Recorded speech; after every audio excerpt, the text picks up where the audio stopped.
Professeur, Monsieur Camara, bonsoir. Bonsoir. Je vais vous poser des questions à deux niveaux.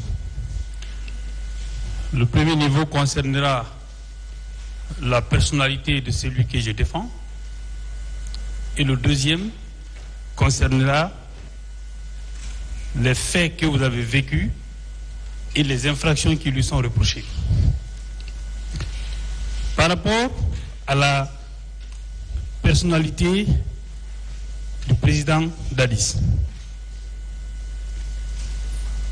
qu'est-ce qui a prévalu à votre nomination? Est-ce que vous vous connaissiez avant? Non. Et qu'est-ce qui a prévalu à votre nomination? Il m'a reçu une ou deux fois. Nous avons eu l'occasion d'échanger. Et je me rappelle, à l'issue des entretiens qu'on avait, le général Sekouba Konaté et lui en parlaient à mon absence. Et d'ailleurs, à l'époque, j'en riais beaucoup. Ils m'avaient tous les deux, je ne sais pas pour quelle raison, surnommé l'animal juif.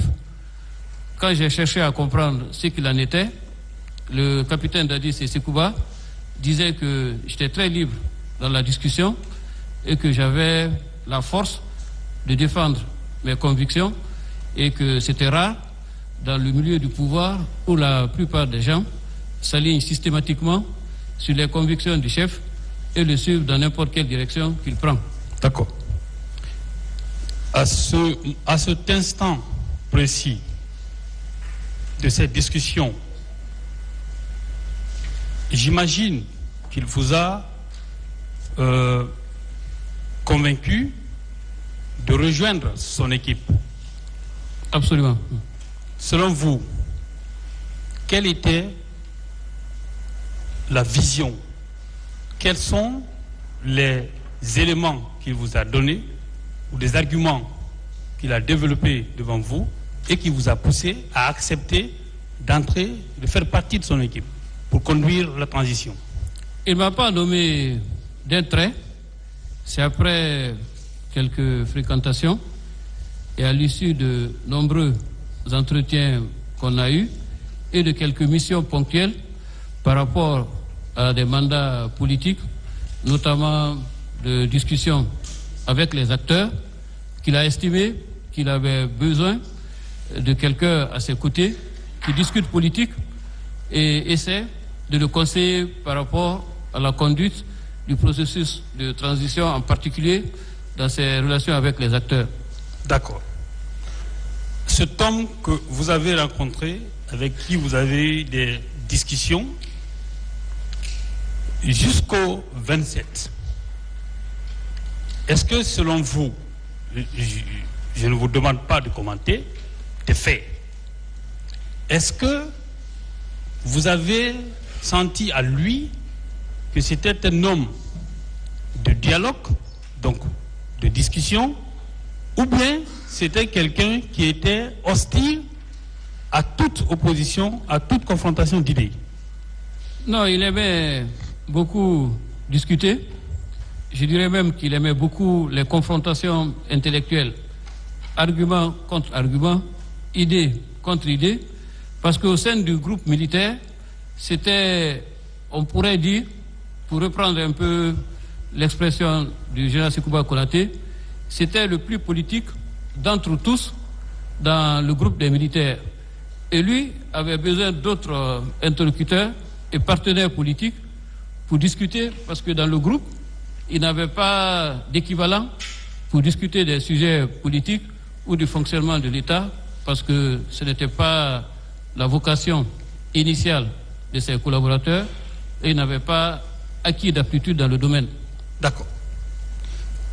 Donc, si on comprend, jusque-là, c'était un homme de dialogue, il était ouvert à toute discussion.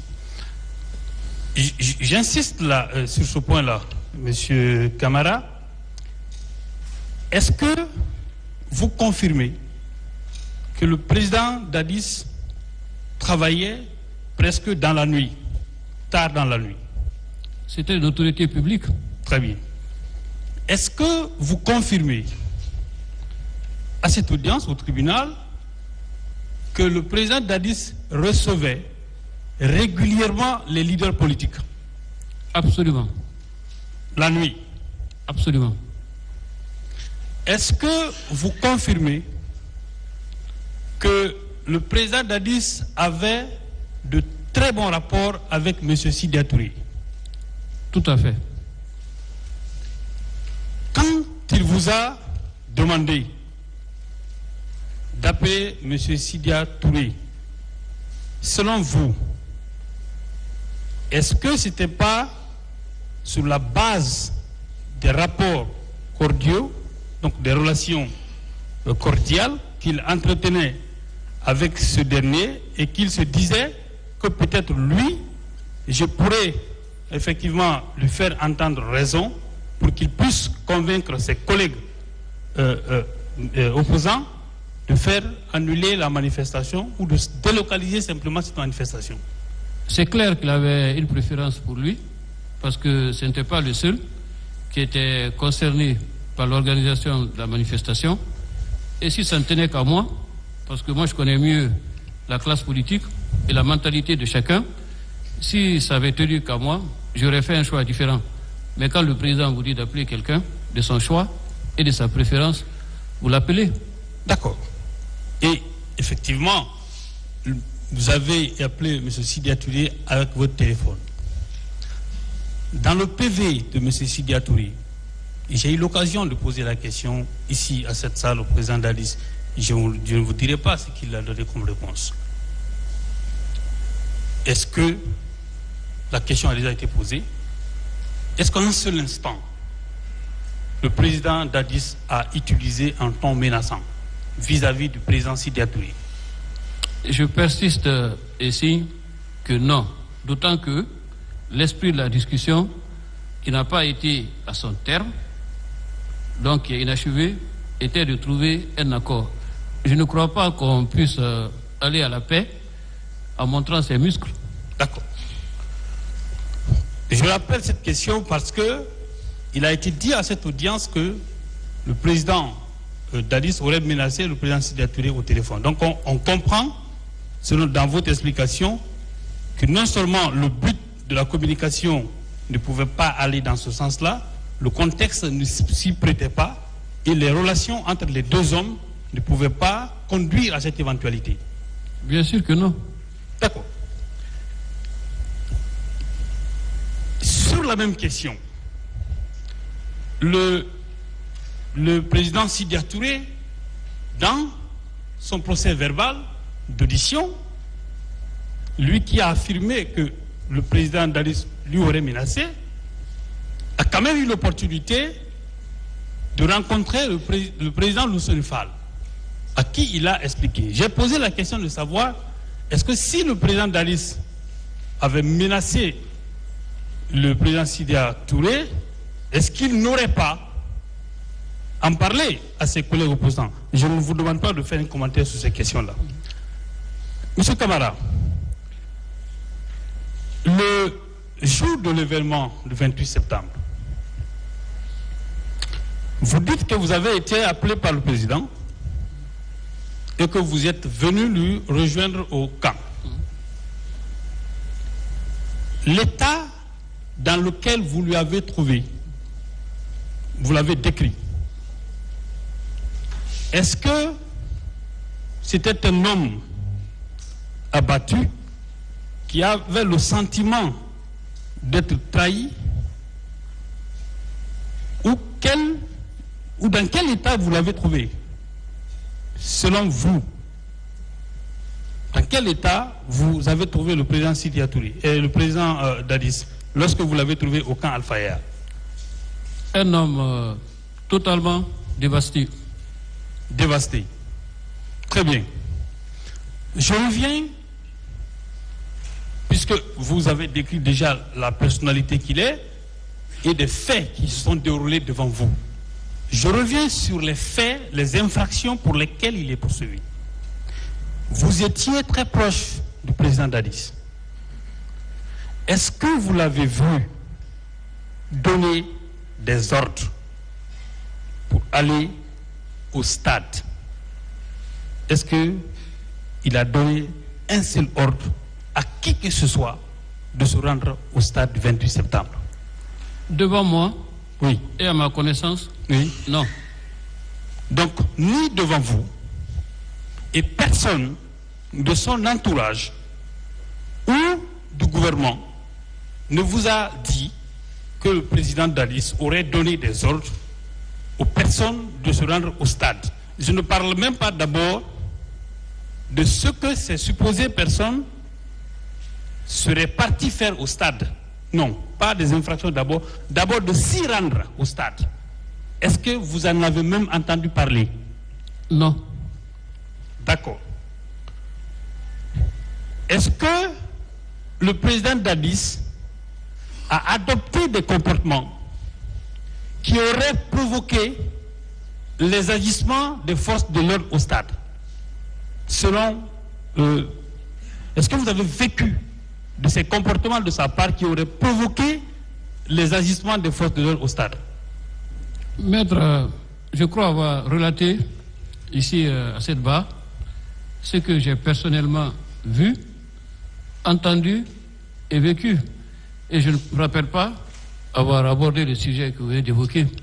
Très bien. Nous, on insiste là-dessus parce que nous sommes devant un tribunal criminel.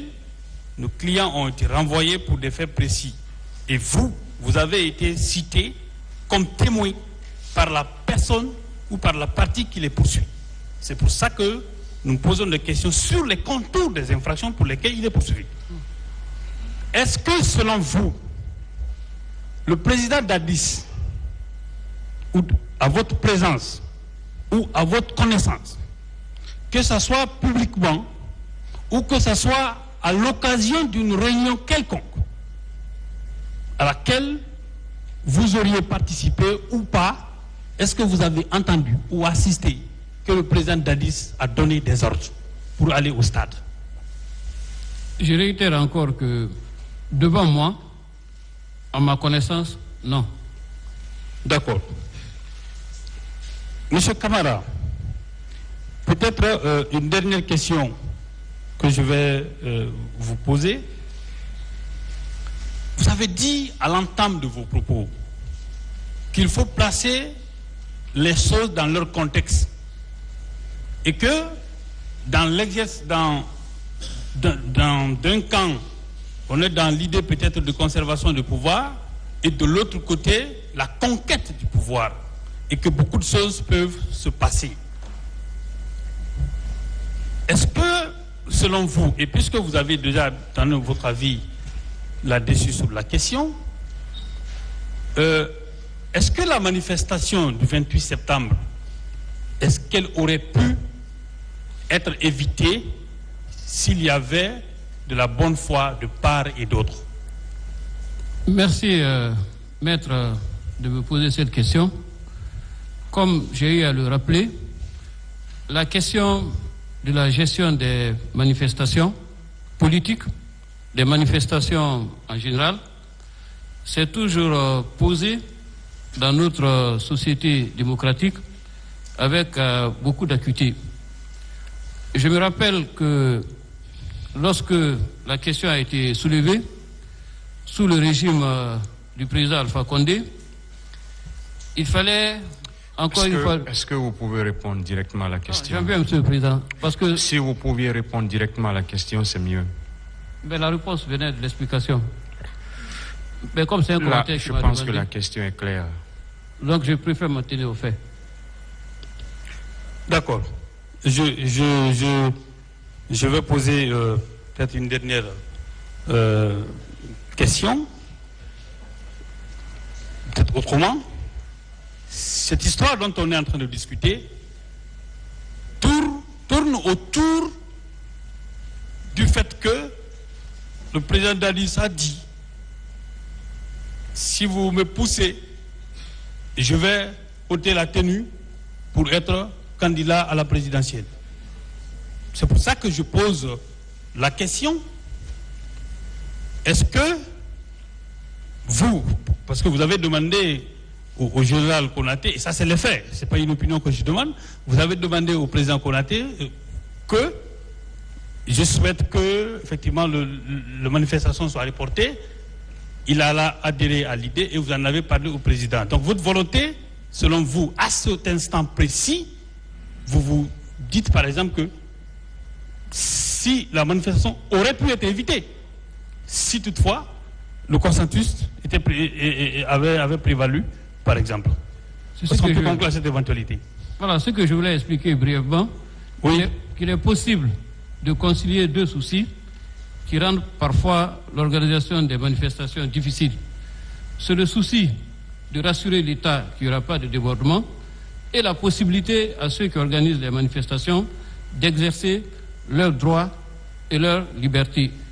Et cela passe par un consensus qui peut se traduire par une responsabilisation, par exemple, de ceux qui organisent les manifestations et par l'État qui, derrière, essaie d'encadrer les manifestations pour qu'il n'y ait pas de débordement ou de conflit entre manifestants et contre-manifestations.